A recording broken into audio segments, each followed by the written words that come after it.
بسم اللہ الرحمن الرحیم۔ ہندوستان کے اندر مسلمانوں کا قرآن کریم کے ساتھ جس طرح کا رویہ ہے،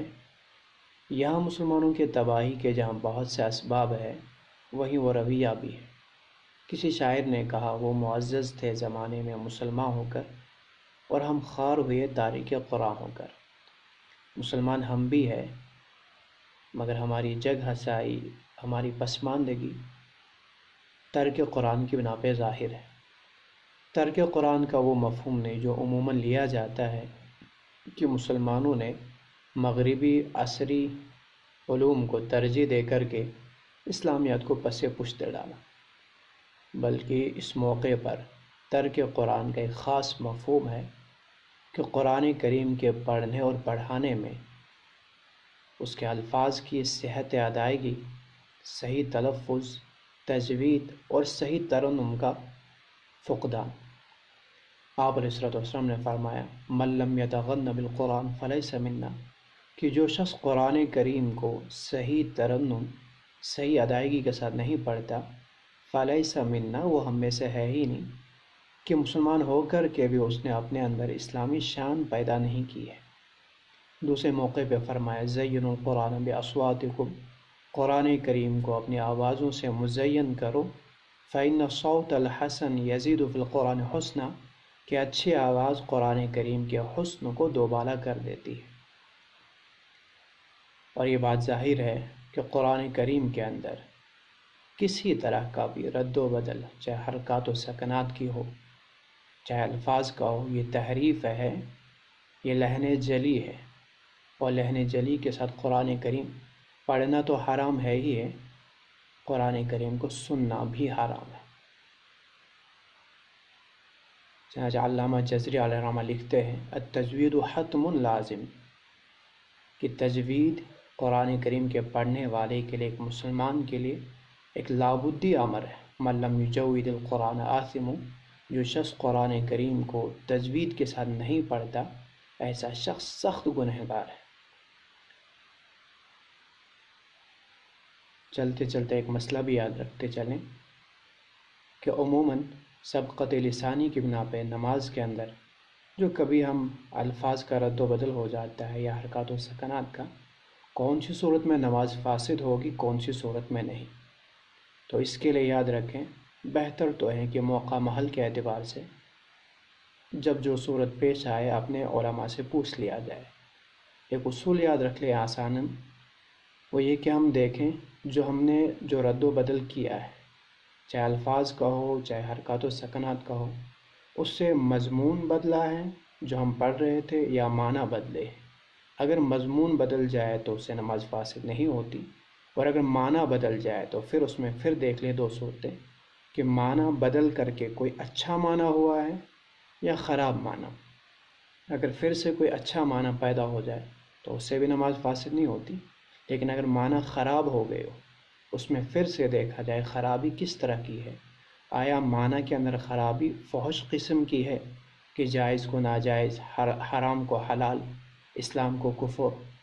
اس طرح کی خرابی ہے، معنی کے اندر اس طرح کا فساد ہے، یا اس طرح کا نہیں۔ اگر فحش فساد نہ ہو پھر سے نماز فاسد نہیں، اور اگر فحش فساد آ جائے تو اس میں پھر دیکھا جائے کہ وہ فحش فساد اسلام کے بنیادی عقائد، رب سے متعلق اور انبیاء سے متعلق، فرشتوں سے متعلق، تو بنیادی عقائد کے اندر کوئی فحش معنی پیدا ہو گئے ہیں یا نہیں۔ اگر بنیادی عقائد کے اندر ہو جاتے ہیں تو پھر نماز فاسد ہو جائے گی یقینی طور پہ، اور اگر فحش معنی بنیادی عقائد میں نہ ہو تو وہاں ترجیح دی جاتی ہے نماز کے عدم فساد کو ہی،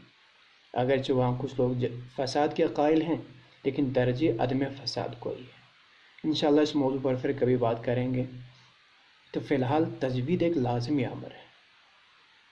چنانچہ قرآن کریم کی آیت وَرَتِّلِ الْقُرْآنَ تَرْتِیلًا، اس آیت کی تفسیر میں علامہ رازی جو تفسیر کرتے ہیں، جس کا خلاصہ یہ ہے کہ قرآن کریم کے اندر رب نے رتل امر کا صیغہ لایا جو وجوب کا فائدہ دیتا ہے، اس کے ساتھ ساتھ پھر ترتیلا مصدر بھی لایا اس کی تاکید کے لیے، گویا وجوب پہلے ہی ہے، مزید تاکید کر دی، صرف یہ اشارہ دینے کے لیے کہ مسلمان کے لیے، قاری قرآن کے لیے ترتیل کا لحاظ رکھنا، تجوید کا لحاظ رکھنا ایک لازمی اور وجوبی امر ہے۔ اور تجوید فقط قرآن کریم کے دھیما یا دھیرا پڑھنے کا نام نہیں ہے، بلکہ تجوید، جیسا کہ حضرت علی رضی اللہ تعالیٰ نے فرمایا، وہ تجوید الحروف و معرفت الوقوف، کہ تجوید قرآن کریم کی صحت ادائیگی، صحیح تلفظ اور معرفت وقوف کا نام ہے۔ اور علامہ شوکانی بھی اسی آیت کی تفسیر میں ترتیل کا جو مطلب بیان کرتے ہیں کہ صرف دھیما دھیرا پڑھنے کا نام نہیں، بلکہ ترتیل، تجوید قرآن کریم کو ایک مخصوص قواعد کی رعایت کرتے ہوئے ایک مخصوص انداز میں پڑھنے کا نام ہے۔ اور یہ مخصوص انداز اور مخصوص قواعد کی رعایت، اس کا فائدہ جیسا کہ علماء معانی مختصر المعانی کے اندر بھی اس کی صراحت ہے، قلب و التفات کے مباحث کے اندر، کہ بندہ جب قرآن کریم کی تلاوت تجوید کے ساتھ مخصوص انداز کے ساتھ کرتا ہے تو اس سے قرآن کریم کے اندر رب کی عظمت، وعد و وعید اور مرادوں، ان پر انسان کو مطلع ہونے میں آسانی پیدا ہو جاتی ہے۔ اور جب بندہ اس طرح سے قرآن کریم کی تلاوت کرتا ہے تو اس سے استحضار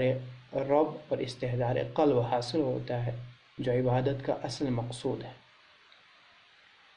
تو ایک انسان کے لیے ضروری ہے کہ قرآن کریم کی تلاوت کے لیے وہ تجوید کا، صحیح تلفظ کا خاص اہتمام کرے، مگر عموماً اس کا اہتمام مسلمانوں کے اندر ہوتا نہیں، بلکہ ہماری مساجد کے اندر بھی امامت کا جو پیمانہ اب کے دور میں مقرر ہے وہ وعظ و تبلیغ کو ہی ہے۔ قرآن کریم کی صحت ادائیگی کی طرف کوئی توجہ نہیں دی جاتی، حالانکہ محدثین اور فقہا کے مابین یہ بات قابل نزاع تھی کہ اقرأ بالقرآن، اچھا قرآن کریم پڑھنے والا یا عالم بالسنہ، ان دونوں میں کس شخص کو امامت کا مستحق قرار دیا جائے، اور محدثین اقرأ بالقرآن ہی کے قائل تھے۔ لیکن آج کے دور میں کل بما لدیہم فرحون، مسلمانوں کی جتنی بھی جماعتیں ہیں اپنے نظریات اور اپنے خیالات میں ہی مگن ہیں، اور قرآن کریم کو اپنے خیالات کی تبلیغ، اپنے نظریات کی تبلیغ ہی کے لیے استعمال کرتے ہیں۔ یہی وجہ ہے کہ مسلمانوں کی جتنی جماعتیں ہیں قرآن کریم کی تفسیر، معانی اور مفاہیم، علوم کو بیان کرنے میں تو پورا زور، مگر قرآن کریم کے صحیح تلفظ کی طرف توجہ نہیں دی جاتی ہے، اور معانی اور تفسیر کی طرف توجہ ہے، اس لیے کہ ان معانی سے، مفاہیم سے اپنے نظریات کی تبلیغ بھی کر لی۔ حالانکہ قرآن کریم فقط معنی کا نام نہیں ہے۔ نور الانوار کے اندر قرآن کریم کی تفسیر کے ضمن میں لکھا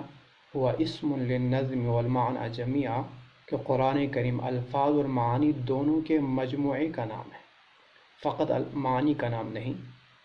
جو ہم معانی پہ اتنا زور، مفاہیم پہ اتنا زور، تلفظ پہ بالکل بھی نہیں، بلکہ بہت سی مرتبہ ایسا بھی دیکھا میں نے عوامی جلسوں میں کہ کچھ لوگ بڑی شعلہ بیانی کے ساتھ تفسیر، تراجم، علوم بیان کر رہے ہوتے ہیں، مگر جب قرآن کریم کے پڑھنے کی، نماز کے پڑھانے کی باری آتی ہے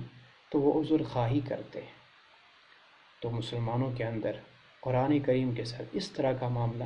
اس کی صحت ادائی